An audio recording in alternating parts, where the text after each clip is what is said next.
여러분 안녕하세요. 따라왕이에요.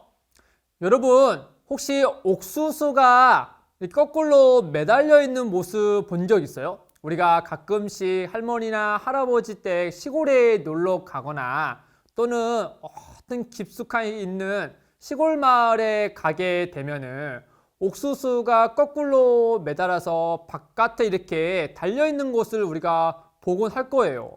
옥수수를 쪄 먹든지 아니면 구워 먹든지 아니면 다른 요리를 해서 먹으면 될 텐데 왜 옥수수를 한두 개도 아니고 여러 개를 저렇게 바깥에 매달아 놓는 걸까? 그리고 왜 이렇게 마르게 하지? 왜 메마르게 할까? 라고 우리가 의문을 품을 수 있잖아요. 왜 그럴까? 봤더니 그 옥수수를요, 어떤 다른 요리를 하기 위해서 바깥에 매달아 두는 게 아니라요, 바로 옥수수의 종자를 얻는 하나의 과정인 거예요. 즉 옥수수의 씨앗을 옥수수로부터 얻는 거죠. 그 옥수수를 매달라서 메마르게 한 다음에요, 그곳으로부터 얻은 옥수수의 종자 그 씨앗을 땅에 심으면 다음에 그 훨씬 더 많은 옥수수를 수확할 수 있게 되는 거죠. 그것 때문에 그 옥수수를 그곳에 매달아 놓고 메마르게 한 다음에 그리고 그곳에서부터 옥수수의 종자를 얻는 거라고 해요. 여러분 이처럼요, 예수님께서 십자가에서 죽으신 거는요, 바로 우리들을 얻기 위함이셨어요. 예수님이요, 십자가에서 죽으신 거는요, 그저 어떤 자기의 남들이 모르는 그 죄 때문에 그 죄의 값인 사망이니까 그걸로 인하여서 십자가에서 죽으신 게 아니에요. 또는 예수님이 너무나도 힘이 약해서 억울하게 어쩔 수 없이 붙잡혀서 십자가에서 죽으신 것도 아니죠. 예수님이요, 십자가에서 죽으신 건요, 그의 아버지 성부 하나님께서요, 우리를 구원해 주기 위하여서 우리의 죄값을 대신 치르게 하기 위하여서 그 죄 없으신 하나님의 아들이신 예수님을 십자가에 보냈기 때문이에요. 또한 예수님도 마찬가지죠. 어쩔 수 없이 가기 싫은데 억지로 그 십자가의 길을 가신 게 아니라요, 자기의 백성 우리를 사랑하시기 때문에 자기의 생명을 가지고 우리의 얻기 위하여서 그 십자가의 길을 적극 가신 거예요. 성령 하나님도 이와 같은 마음을 아시기에 우리를 구원해 주기 위하여서 그 길을 함께 하셨죠. 이처럼 예수님이 십자가에서 죽으신 건요, 곧 우리를 사랑하사 우리의 죄값을 대신 치르고 우리를 구원해 주시기 위하여서 그 십자가의 길을 예수님께서 가신 거예요. 그런 다음에 예수님이 십자가에서 죽으셨죠. 이 소식을 모든 사람들이 알면서 많은 사람들이 굉장히 안타까워하면서 이제 모든 게 끝이 났구나 라고 하면서 생각을 했을 거예요. 예수님을 죽인 사람들은요, 아유 이제 끝났다, 저 예수란 자가 나타났을 때 너무나 소란스러웠는데 드디어 죽었으니 이제 모든 게 끝났구나 라고 하면서 안심했을 거예요. 반면에 예수님을 따르는 사람, 제자들도 마찬가지였을 거예요. 아 이제 끝났구나. 그러나 그들은 그런 예수님이 허무하게 죽으신 모습을 보고 그 허무함과 슬픔을 가진 채 이제 끝났구나 라고 하면서 각자의 집으로 돌아갔을 거예요. 이렇게 모든 것이 조용히 그냥 사라지는 듯 했어요. 그런데 특이하게 그 예수님을 죽였던 종교 지도자들이요, 매우 이상한 행동을 하는 거예요. 어떤 행동이냐면은 예수님이 죽어서 장사된 그 무덤 앞에 경비병들을 세워달라고 빌라도에게 요청을 했던 거죠. 왜 그러냐? 예수님이 살아있을 때 본인이 죽은 다음에 다시 살아나리라 라고 말씀하셨기 때문이에요. 이게 뭐지? 예수님을 죽였던 사람들이 예수님이 다시 부활하신다는 사실을 믿었던 건가? 전혀 그렇지 않죠. 그들은 그와 같은 사실을 믿지 않았어요. 그럼에도 불구하고 이와 같이 그 무덤에 경비병을 세운 이유는요, 혹여나 그의 제자들이 예수님의 그 죽은 시체를 훔치고 그리고 빈 무덤을 만든 다음에 예수님이 다시 살아났다라는 이 거짓 소문을 만들어낼까봐 이들은 원천에 이것을 차단하기 위하여서 그 앞에 경비병을 세웠던 것이죠. 제자들은 너무나 소심하고 두려워서 그와 같은 생각을 조금도 하지 않았는데도 말이에요. 아마 이 모습을 보면서 하나님은요, 아주 비웃었을 거예요. 그리고 보란 듯이 예수님을 3일 만에 다시 살도록 부활케 하셨어요. 너무나 놀라운 일이 일어난 것이죠. 예수님이요, 부활하셨을 때는요, 그 부활하신 예수님을요, 그냥 그 과거의 십자가에서 죽기 전에 그 몸과는 전혀 다른 영광스러운 모습으로 부활하셨어요. 또는 예수님이 부활하신 걸 보면서 그냥 잠깐 기절했다가 다시 일어난 정도가 아니었어요. 죽었다가 다시 살아난 것이죠.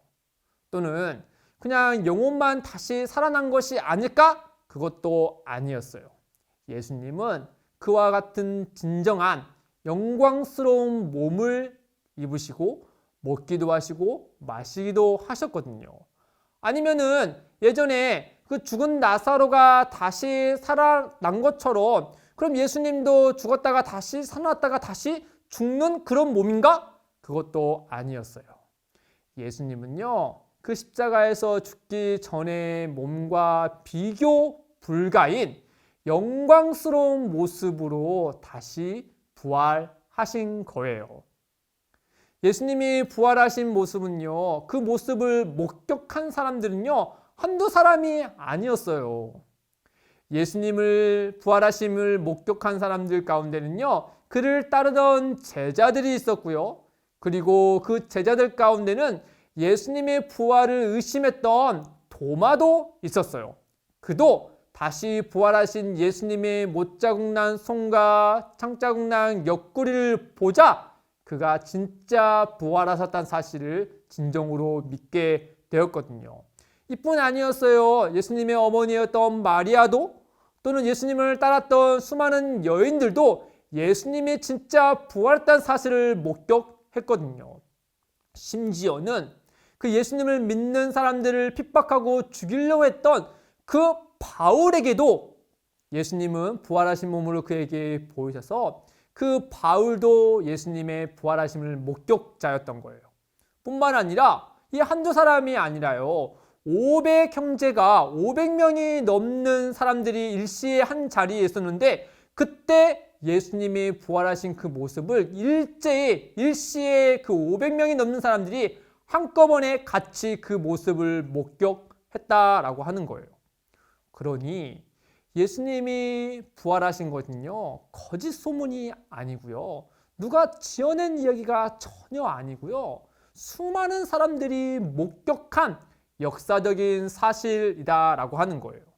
뭐 이를테면 우리나라에 아주 기적 같은 일이 많이 있잖아요. 역사 가운데. 대표적으로 우리 이순신 장군이 명랑해전 때 군함 12척으로 적군 130척이 넘는 군함을 무찌르고 승리했다라고 하잖아요. 어떻게 그 12척으로 130척이 넘는 적을 이길 수 있을까? 너무나도 놀라운 일이다라고 우리는 생각하지만 우리는 알고 있잖아요. 역사적인 사실이다라고 말이죠.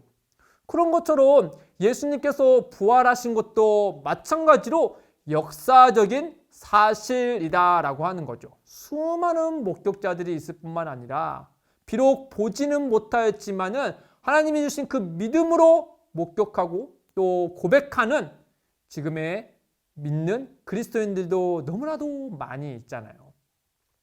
사랑하는 친구들, 그러면 예수님이 다시 부활하신 거는 그냥 그분에게만 해당되는 건가? 그냥 과거에 있었던 역사적인 사실로만 그냥 남아있는 것인가? 그렇지 않다라고 성경 우리에게 얘기해 주고 있어요.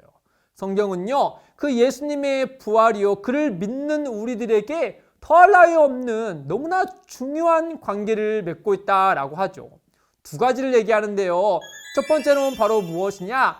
예수님이 부활하신 사건은요. 예수님이 이 땅에서 태어나시고 말씀하시고 십자가 지신 이유, 바로 죄가 없으신 그분이 우리를 위하여서 우리의 죄값을 대신 치르기 위하여서 그 십자가에 지셨다는 그 사실이 진짜다! 라는 사실을 온 세상에 알리는 거였어요. 죄 없는 분이 죽으셨으니 공의로우신 하나님께서 그 죄 없는 예수님을 다시 살리신 거죠. 그러면 예수님께서 십자가에서 죽으신 건 무슨 의미냐? 바로 그가 말씀하신 대로 우리를 구원해 주기 위하여서 우리의 죄값을 대신하여서 하나님의 아들이신 예수님이 그 일을 하셨다라는 사실을 부활을 통하여서 이 사실을 온 세상에 알리신 거예요. 두 번째는 바로 무엇이냐? 예수님의 부활은요, 예수님에게만 해당되는 것이 아니라 예수님을 믿는 우리에게도 동일하게 그 부활의 역사가, 그 부활의 영광스러운 몸이 우리의 것이 된다라는 사실을 첫 번째 열매로서 우리에게 알려주신 거예요. 예수님이 그 영광스러운 모습으로 사망 권세를 이기시고 부활의 몸을 입으신 것처럼 그를 믿는 우리도 예수님이 다시 오실 때 우리도 그 사망 권세를 이기고 예수님과 같이 그 영광스러운 몸을 입고 부활한다라고 하는 거죠. 더 이상 우리는 그 죄로부터 말미암아진 사망과 죽음의 권세를 두려워할 필요가 없죠. 그 죽음의 권세로부터 나오는 수많은 악한 두려움으로부터 우리는 벗어날 수 있어요. 우리는 그거를 이길 수 있어요. 왜냐하면 앞서서 그 모든 것을 승리로 이끄신 예수님이 부활하셨고 그 부활하신 예수님의 모습이 곧 우리의 모습이 될 것이기 때문이에요. 사랑하는 친구들, 예수님은 십자가를 통하여서 우리의 죄값을 다 치러주시고 또한 3일 만에 다시 사심으로 부활하심으로 말미암아 그 예수님의 영원한 생명을 바로 믿는 우리들에게 거저 주셨어요. 여러분, 이 사실을 꼭 기억하고 이 부활주일에 예수님이 우리를 위하여서 죽으시고 우리를 위하여서 다시 사심으로 그 영원한 생명과 부활의 영광스러움을 주시는 분이구나 라는 걸 믿고 그와 함께 또 가족과 함께 그 부활의 기쁨을 함께 누리기를 주님의 이름으로 축복합니다. 여러분, 부활절 함께 행복해요. 안녕.